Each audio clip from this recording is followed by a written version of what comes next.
El robo de una nación.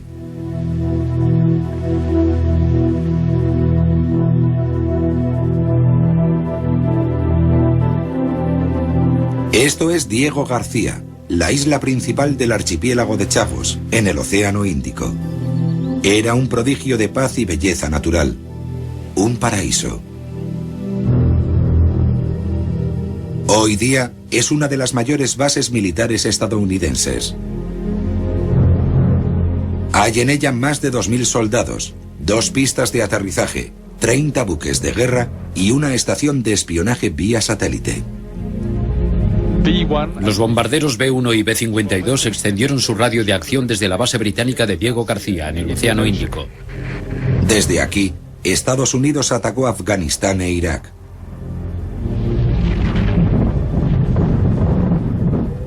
El Pentágono la considera una plataforma indispensable para la vigilancia y el control del mundo. Diego García es una colonia británica. Situada entre África y Asia, es un excepcional arrecife coralino.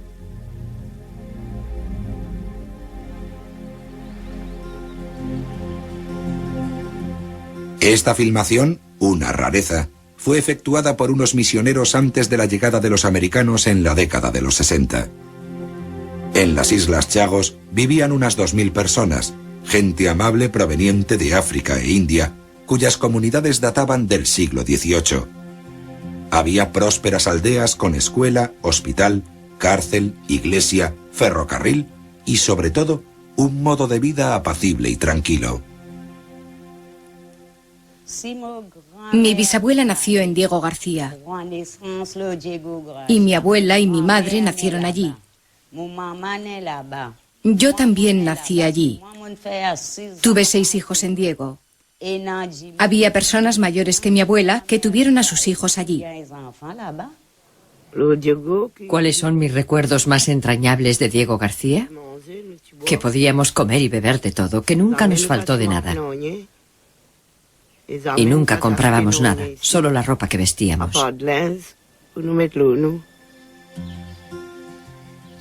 Había gallinas, patos, pollos, de todo. Yo tenía perros, los llevaba conmigo a la playa y con la marea baja atrapaban peces y me los traían. Los dejaban a mis pies. Con el desconocimiento de los isleños, todo aquello iba a desaparecer. Se estaba tramando una conspiración entre los gobiernos de Gran Bretaña y los Estados Unidos. Estamos en 1961. En esta filmación, inédita hasta ahora, se ve a la derecha al contraalmirante Grantham de la Armada de los Estados Unidos. Su visita a Diego García marcó la puesta en marcha de un plan angloamericano ultrasecreto para la creación de una base militar de tal envergadura que costaría más de $1.000 millones. Las Islas Chagos eran gobernadas entonces desde Mauricio, a 2000 kilómetros de allí. Cuando Mauricio logró su independencia de Gran Bretaña en 1968, se le impuso la condición de que no reclamaría las Islas Chagos. A espaldas del Parlamento británico y del Congreso de los Estados Unidos, el acuerdo fue que los norteamericanos querían la isla, en sus propias palabras, limpia y desinfectada. Toda la población fue declarada prescindible. Todos ellos debían ser deportados.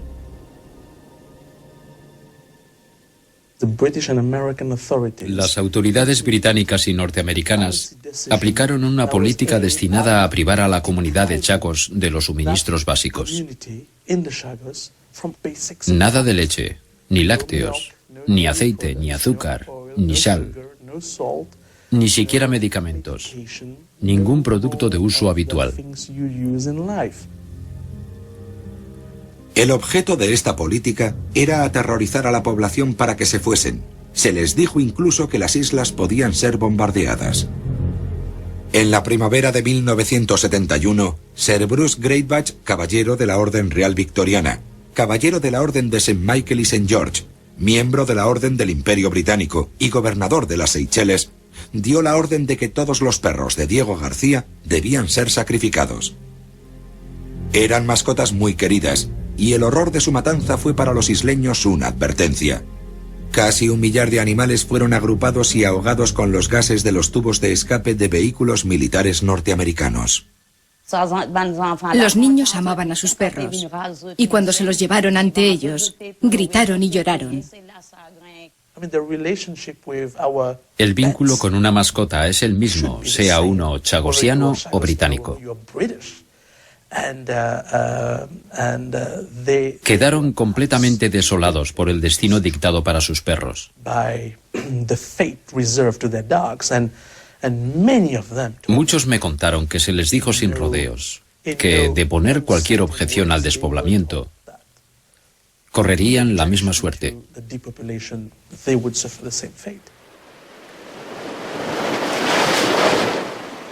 Se impidió a los isleños que habían tenido que ir a Mauricio su regreso a casa. Lo dejé todo allí y vine aquí para tratar a mi bebé y volver después a casa. Poco después, el administrador me dio un golpecito en el hombro y me dijo: «Lo siento por usted, Rita, pero su isla ha sido vendida. Jamás volverá allí». Mi marido estaba sentado en una butaca mirándome a los ojos. Sus brazos cayeron a los lados. Sufrió un ataque. Los brazos y la boca se le quedaron paralizados. Lo llevaron al hospital. Allí murió. La población que quedaba en la isla fue convocada ante la oficina del administrador y se les dijo que su tierra natal había sido vendida y que quienes permanecieran allí serían embarcados y expulsados.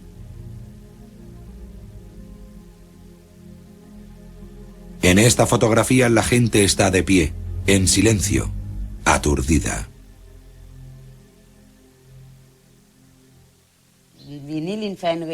Nos reunimos a la 1 del mediodía en la oficina con el magistrado Todd. Nos obligaban a marcharnos de allí. Sabíamos lo que estaba ocurriendo. Iban a hacernos lo que hicieron a nuestros perros, sin compasión alguna. Los obligaron a embarcar en este barco de la Armada Británica, el Norvair. Solo se les permitió llevarse una maleta. Sir Bruce Greybach insistió en que los caballos fueran en el mejor lugar de cubierta. Las mujeres y los niños fueron obligados a dormir junto a un cargamento de fertilizante, excremento de ave.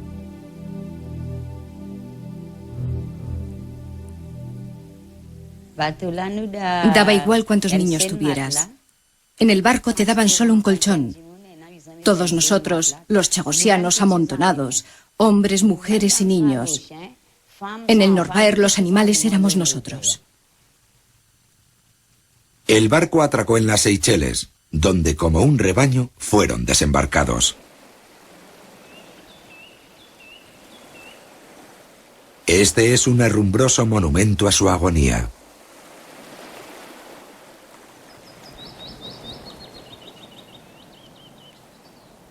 Desde aquí se les condujo colina arriba hasta una prisión ya demolida. Los tuvieron encerrados en las celdas hasta su traslado a Mauricio.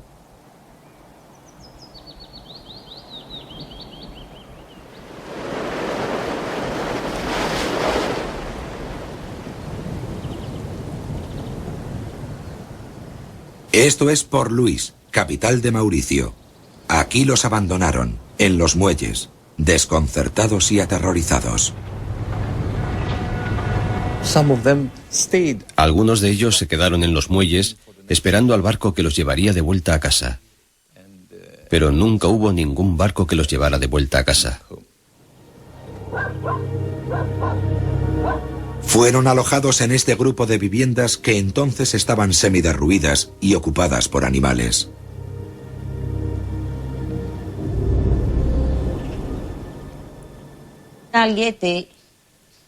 Las casas no tenían agua ni electricidad. Había basura por todas partes y no había puertas ni ventanas.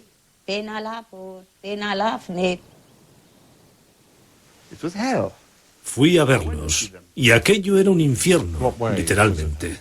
¿Qué quiere decir con que era un infierno? Era como una pocilga. No había agua en las casas, ni sanitarios. Los niños no tenían ropa. Parecían literalmente rebozados en tierra y ceniza. Cuando llovía, se inundaba todo.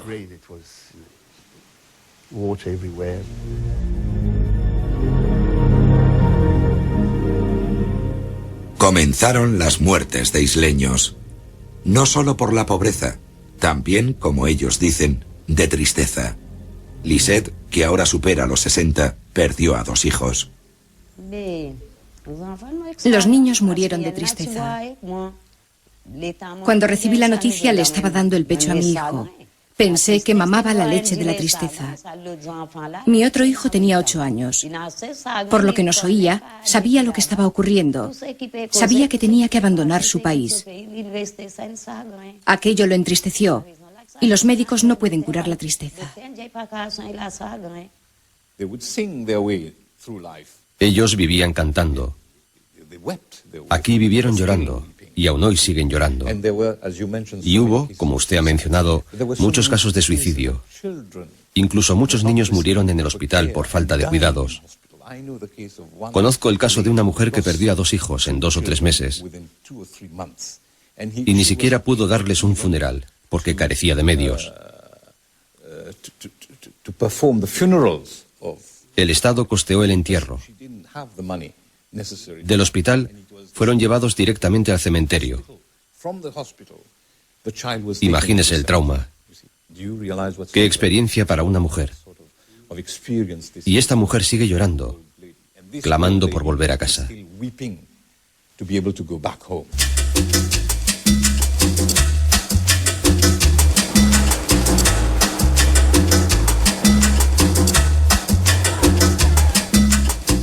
Esto es Mauricio para la mayoría de los británicos. Un exótico destino turístico, en especial para los recién casados. Ellos raramente ven las insalubres viviendas de los exiliados de Chagos, que son también súbditos británicos.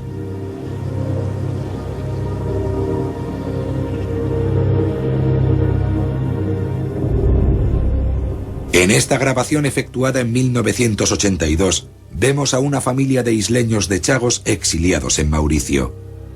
Aquí duermen 25 personas, a turnos, en una mísera habitación, con un bebé en una caja de cartón. Encontramos a la misma familia viviendo en la misma casucha, en las mismas terribles condiciones. Siguen durmiendo en el suelo, sigue entrando el agua cuando llueve. El inodoro sigue siendo un agujero en el suelo. Siguen siendo tan pobres que a menudo pasan hambre. Lo que se le ha hecho a esta gente se define, según la legislación internacional, como un crimen contra la humanidad. ¿Qué ha cambiado desde que fueron filmados hace 22 años? No ha cambiado nada, todo sigue igual. Su esposa murió, ¿no es así? Sí, sufrió un ataque al corazón. Murió también de tristeza.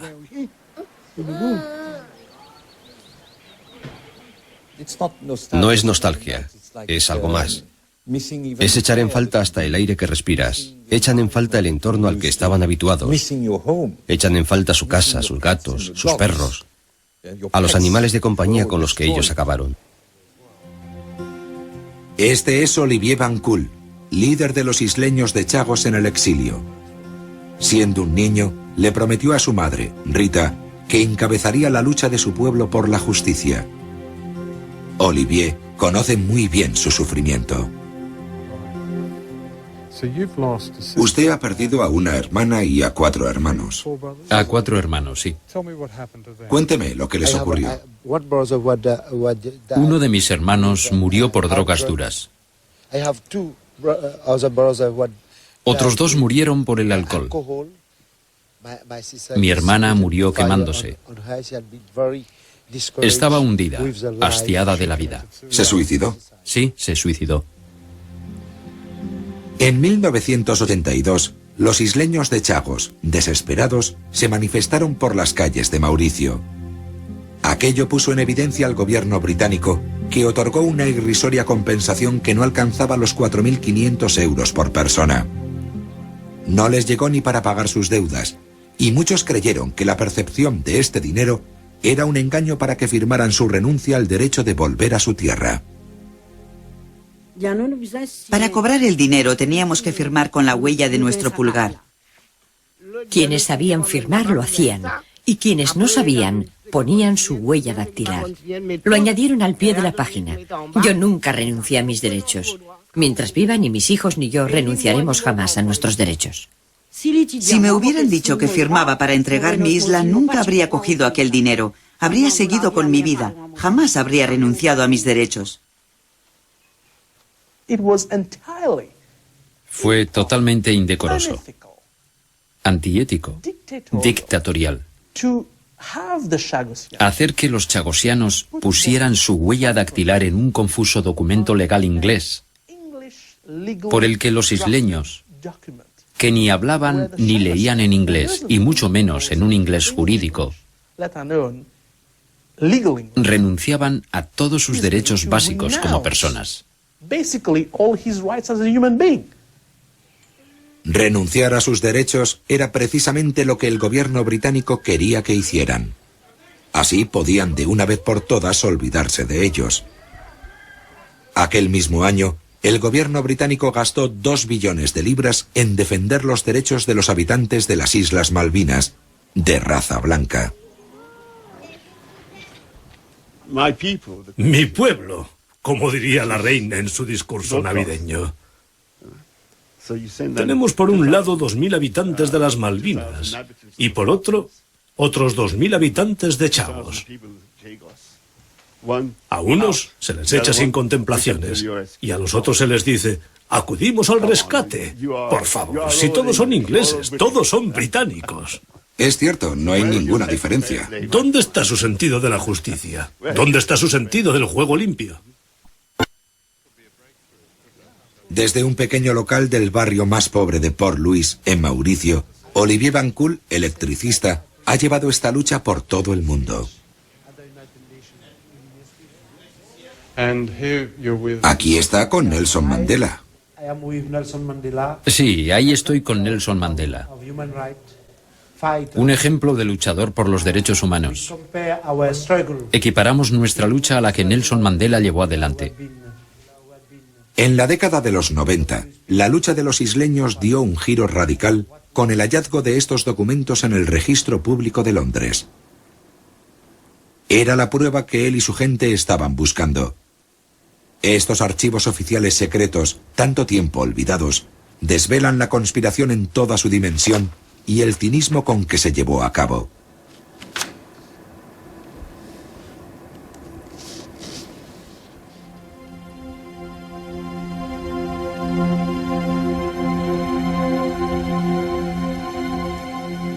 La conspiración se enmascaró con la creación de la colonia ficticia denominada Territorio Británico del Océano Índico.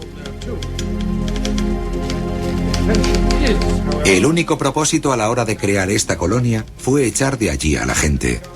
Y para hacerlo, el Foreign Office inventó una ficción. Dijeron que los isleños no eran realmente gente de Chagos, sino que eran meros trabajadores temporales. Memorándum del Foreign Office, julio de 1965.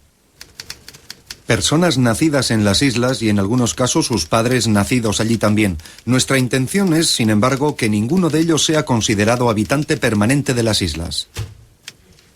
¿Y entonces cómo debían ser considerados? La situación legal de los habitantes se simplificaría enormemente desde nuestro punto de vista, aunque no necesariamente desde el suyo, si decidiéramos tratarlos como población flotante.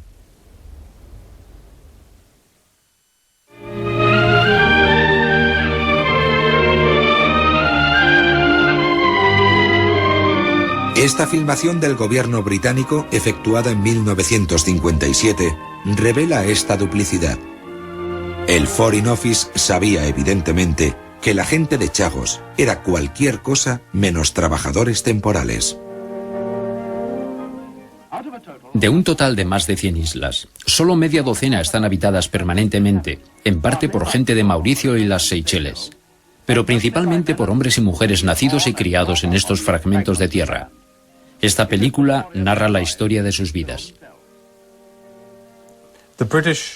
Los británicos pretendían sostener, según cita textual de los documentos, que en las Islas Chagos no había indígenas ni población estable. Eso es mentira.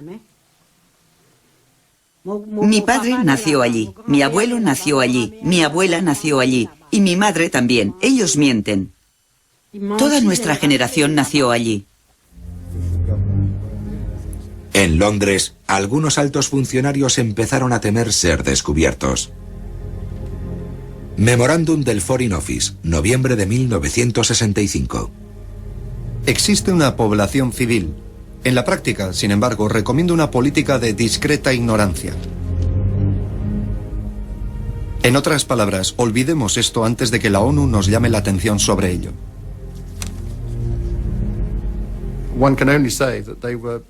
Solo puedo decir que consideraron que aquel era un precio que les compensaba pagar. Porque en realidad no iba a haber objeciones y se saldrían con la suya. Y lo único que les preocupaba, los documentos lo muestran claramente, lo único que les preocupaba era quedar en evidencia. Aquel mismo mes, el representante británico ante las Naciones Unidas recibió la orden de mentir a la Asamblea General afirmando que las Islas Chagos estaban deshabitadas cuando el Reino Unido tomó posesión de ellas. Debo recordarles que esto se hizo violando la Carta de las Naciones Unidas. Por eso se llevó a cabo en el más absoluto secreto y mediante mentiras. No exagero los términos. Fueron mentiras, sucias mentiras. Lo que muestran los documentos no es solo una sucesión de mentiras, sino una despótica actitud de desprecio y brutalidad. En agosto de 1966, Sir Paul Gorbooth escribió: Debemos ser muy firmes en este asunto. El objetivo de la operación era hacernos con ciertos islotes para que fueran nuestros. No habrá más población indígena que las gaviotas.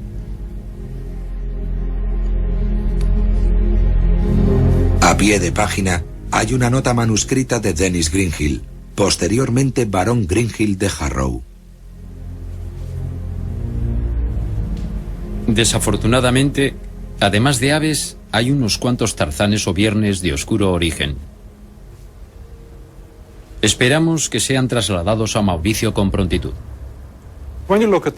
En estos documentos tenemos a algunos de sus antiguos colegas diciendo que necesitamos unos islotes donde todo lo que hay son unos cuantos tarzanes y Janes.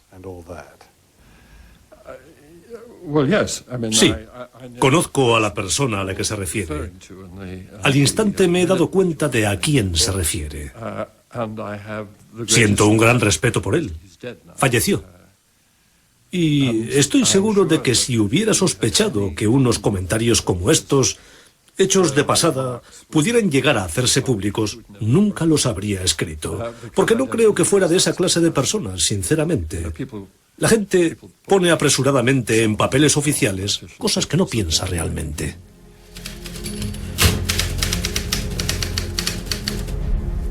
Los conspiradores empiezan a tener el viento en contra.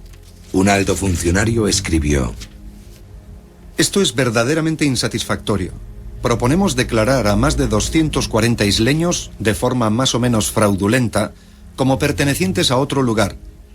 Pero todo esto es difícil de conciliar con el sagrado deber de la Carta de las Naciones Unidas. El sagrado deber al que se refiere obliga al Reino Unido a salvaguardar los derechos humanos de sus ciudadanos en todo su territorio. Su advertencia no tuvo mucho peso. Un alto cargo aportó la forma de sortear el problema. Escribió: No consideramos al Reino Unido obligado por tal norma.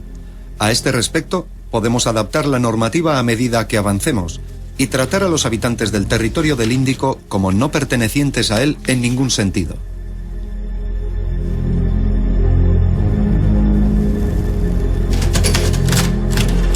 Este mismo alto cargo resumió toda la charada en el subtítulo de uno de sus informes: mantener la ficción.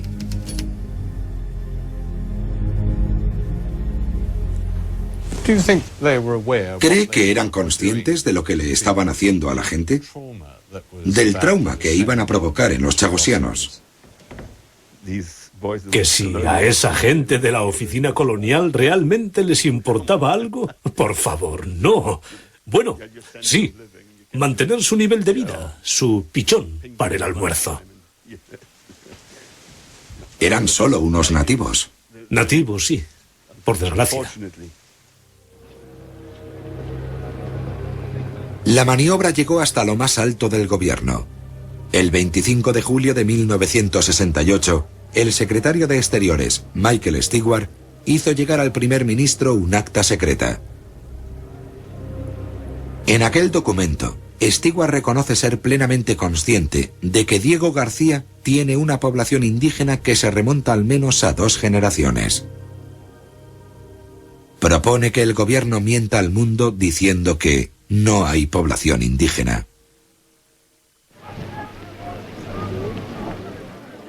El 26 de abril de 1969, el secretario privado de Wilson escribió a Stewart diciéndole que el primer ministro aprobaba el plan.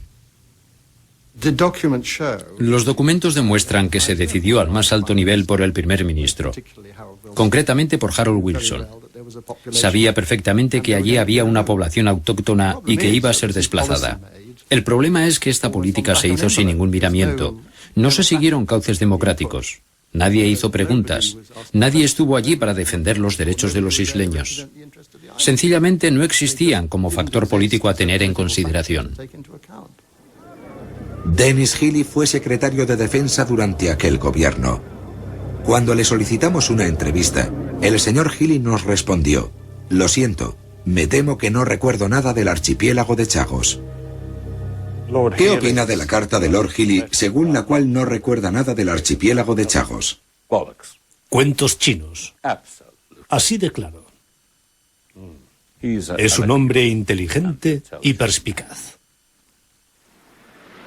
El 6 de mayo de 1969, el secretario privado de Healy escribió esta carta al 10 de Downing Street. Confirmaba que el secretario de Defensa había leído el plan de Stewart y estaba de acuerdo con sus recomendaciones.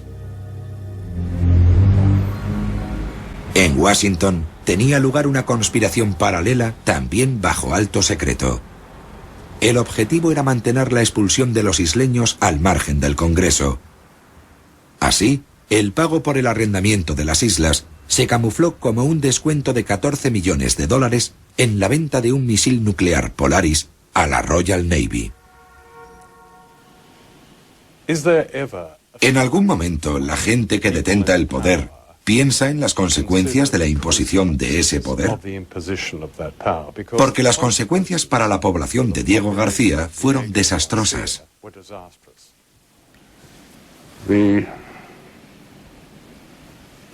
¿Aquella situación afectó a cuántos? A 2.000 personas que habían vivido allí desde finales del siglo XVIII. Bueno, una parte de ellos, según recuerdo, eran trabajadores foráneos. Se ha demostrado que eso es falso. El gobierno británico intentó presentarlos como tales. Era una comunidad indígena de 3, 4 o 6 generaciones. Como ya he dicho, hice este informe hace unos años, y en aquel momento se me dijo que eran trabajadores traídos de fuera.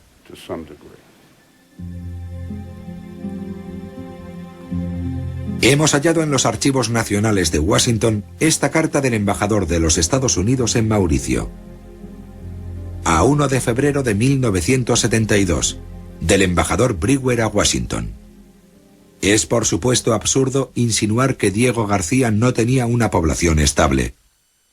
Es innegable que la isla ha estado habitada desde el siglo XVIII.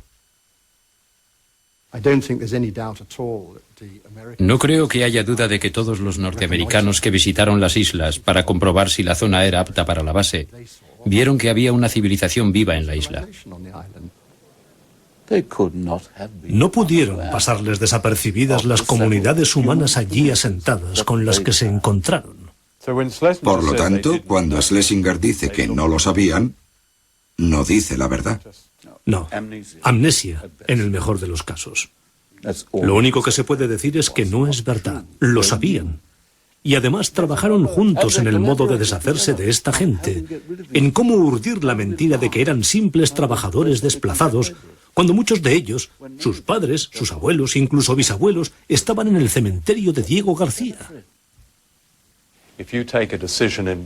Si una decisión tomada en Washington y Londres destroza la vida de varios miles de personas en la otra punta del mundo, ¿no habría que rendir cuentas de alguna manera sin que tuviese ningún límite de tiempo?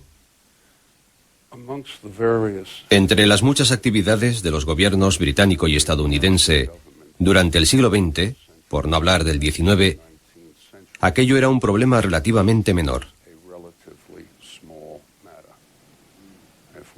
Recordemos, por ejemplo, la conducta británica durante la Segunda Guerra Mundial.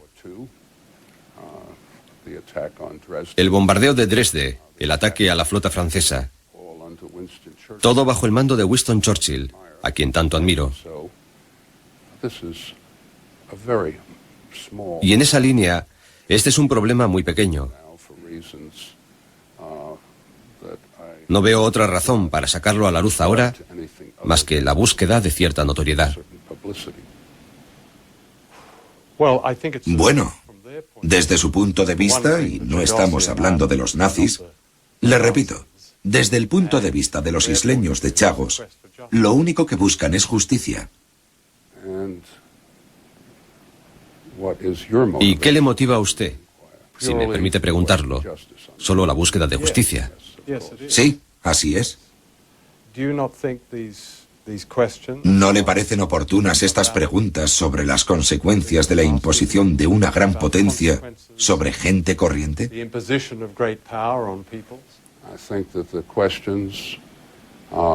Creo que estas preguntas no tienen en cuenta el contexto de la época,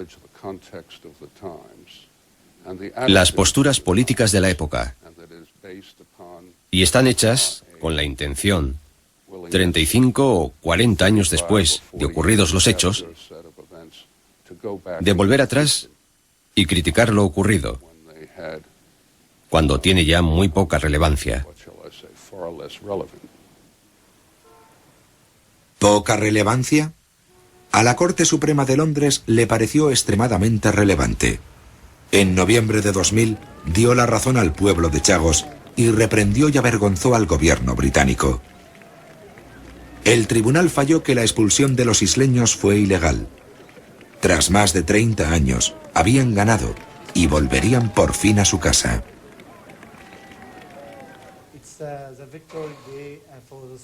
La victoria en la Corte Suprema dio a Olivier Bancoul y a su pueblo el derecho a reiniciar sus vidas.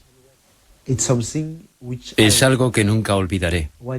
Cuando salí del tribunal haciendo el signo de la victoria para demostrar que era una gran victoria para el pueblo de Chagos, la de un pequeño pueblo sobre una gran potencia.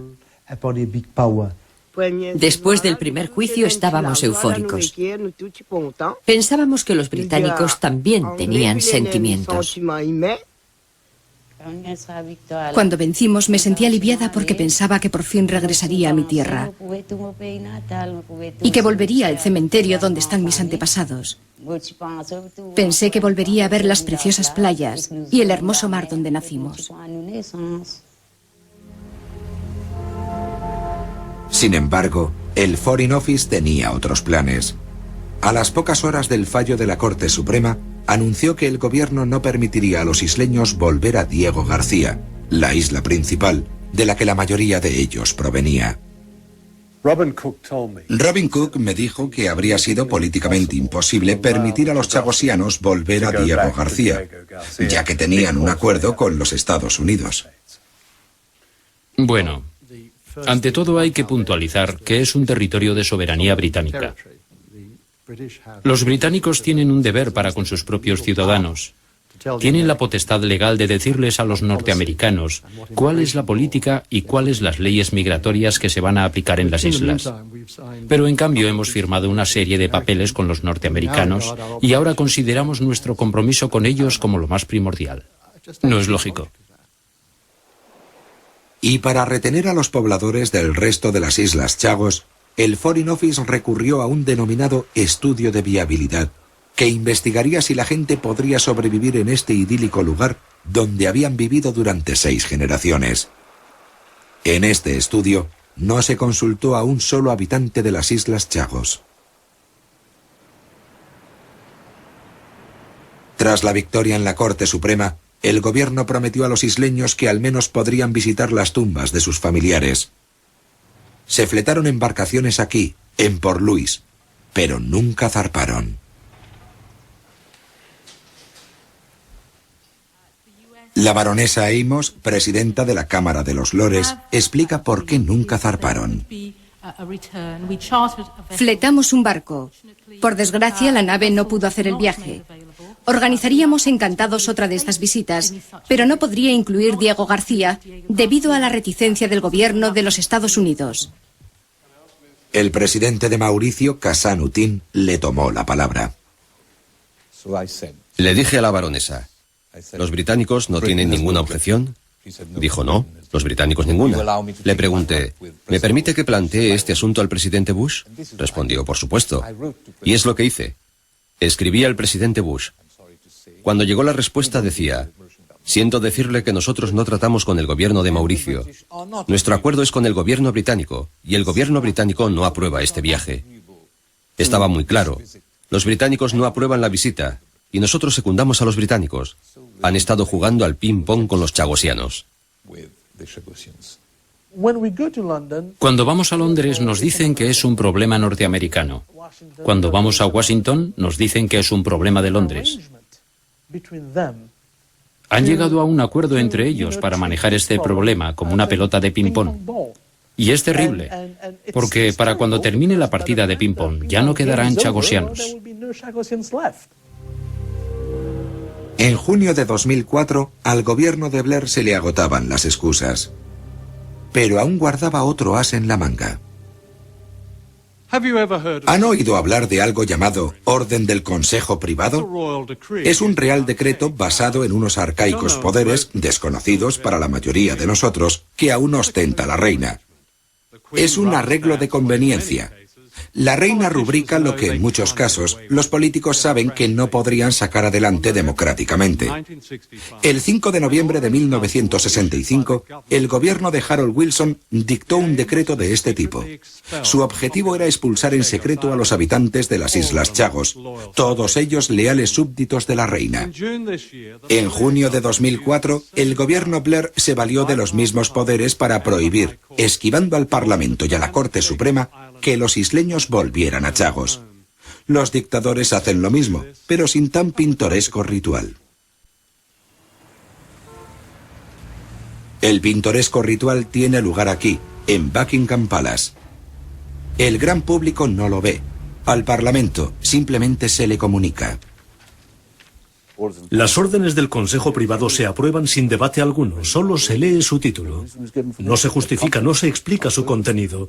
El Consejo Privado ni siquiera se sienta, todos permanecen en pie. Se lee solamente el título de la orden, hay un decreto, la reina lo aprueba y nada más. Eso es todo. Un real decreto. Un real decreto. Y con aquel real decreto se eliminó toda posibilidad de que los chagosianos volvieran a casa. Era el 10 de junio de 2004, jornada electoral en Gran Bretaña, cuando pensaron que nadie repararía en ello.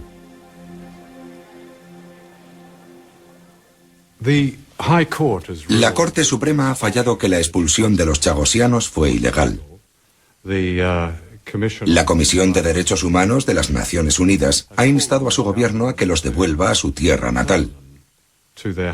¿Por qué su gobierno les niega el derecho humano fundamental del regreso? En primer lugar, por el estudio de viabilidad, elaborado por expertos independientes, que nos dice que la población de las islas solo podría subsistir a corto plazo. A largo plazo habría precariedad, dado que varias de las islas están a menos de 1 metro sobre el nivel del mar. Sería muy costoso. Es cierto que el Foreign Office ha realizado ya 3 estudios de viabilidad, como ellos lo denominan, sobre el reasentamiento. Su contenido no tiene nada que ver con el reasentamiento de los isleños que han vivido allí durante 200 años. Página tras página se dedican a demostrar que las playas son de arena. Descálcense, quítense los calcetines y caminen por ellas. Usted y yo ya sabemos qué es la arena. Y continúan diciendo que la influencia del calentamiento global hará que la ocupación de las islas resulte insegura para la población reasentada allí. Es una afirmación muy peculiar, ya que existe una población asentada allí. Hay cientos de militares norteamericanos y miles de trabajadores civiles. Están todos en Diego García y no se están hundiendo bajo las olas. Lejos de hundirse, navegan sobre ellas. Nadan en ellas. Juegan en ellas. Y con una barbacoa cerca. ¿Y cómo denominan ellos a este maravilloso lugar? Isla de la Fantasía. Nadie se toma en serio tales conclusiones. Y cuanto más las repite el gobierno, mayor es el ridículo en el que está cayendo. En este momento, en Diego García, hay 4.000 personas entre militares y personal contratado. Hay 2 pistas de aterrizaje de 4 kilómetros cada una. Hay fondeaderos para 30 barcos y 2 más para naves nucleares. Es la mayor base norteamericana fuera de los Estados Unidos. El ejército norteamericano la califica de indispensable.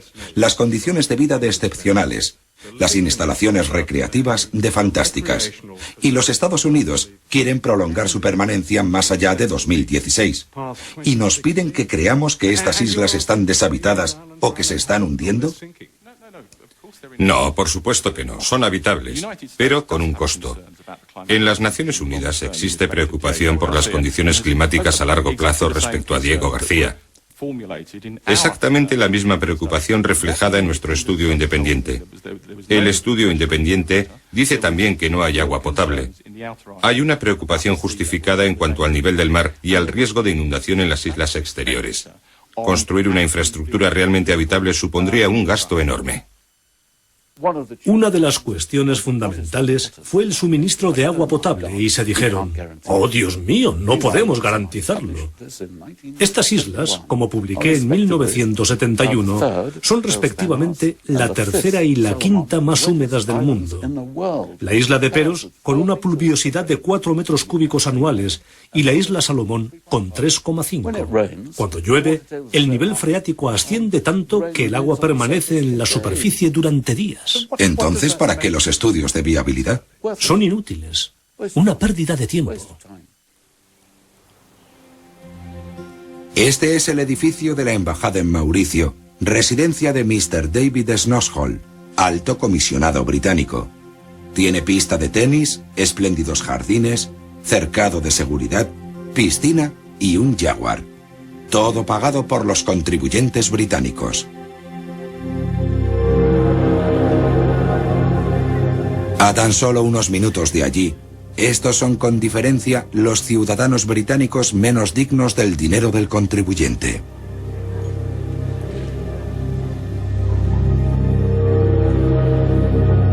La razón por la que el gobierno impide a los isleños volver a su tierra no es el dinero, es el poder estadounidense y su autoproclamado papel dominante. El poder da derecho, y las grandes potencias tienen el poder, y por lo tanto el derecho a hacer lo que quieran, donde y cuando quieran. Querían las Islas Chagos, en concreto Diego García, para instalar una base. La cogieron, se la quedaron, están en su derecho. El gobierno británico se vale de todo su poder, se apropia incluso de la ley y la utiliza para sus propios fines políticos. Invalida la sentencia de la Corte Suprema y dice que no se va a aplicar. recurre a la prerrogativa de la corona, a una ley medieval, para anular la decisión legal de permitir que este pueblo vuelva a sus islas, lo cual es para mí una apropiación de los poderes legales del Estado, algo que solo ocurre en los regímenes totalitarios.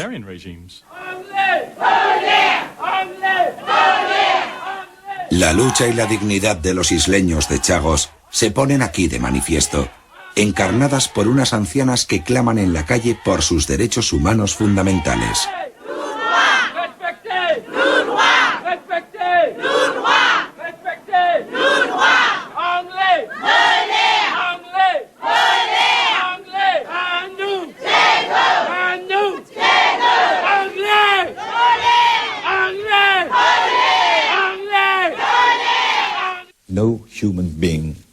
Ningún ser humano trataría a otro ser humano del modo en que la administración británica ha tratado al pueblo de Chagos. En esta parte del mundo, excepto si nos remontamos a los tiempos del esclavismo, no recuerdo que haya ocurrido algo semejante.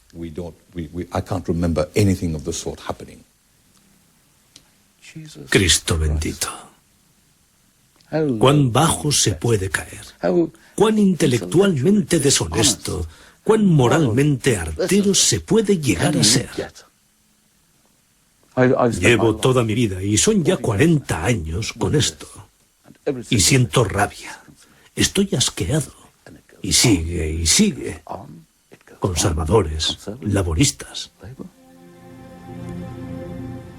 Año tras año, Olivier y Rita, Lisette y Charlesia vienen a este monumento de la bahía de Port Louis, erigido en honor de los isleños de Chagos muertos en el exilio. De tristeza.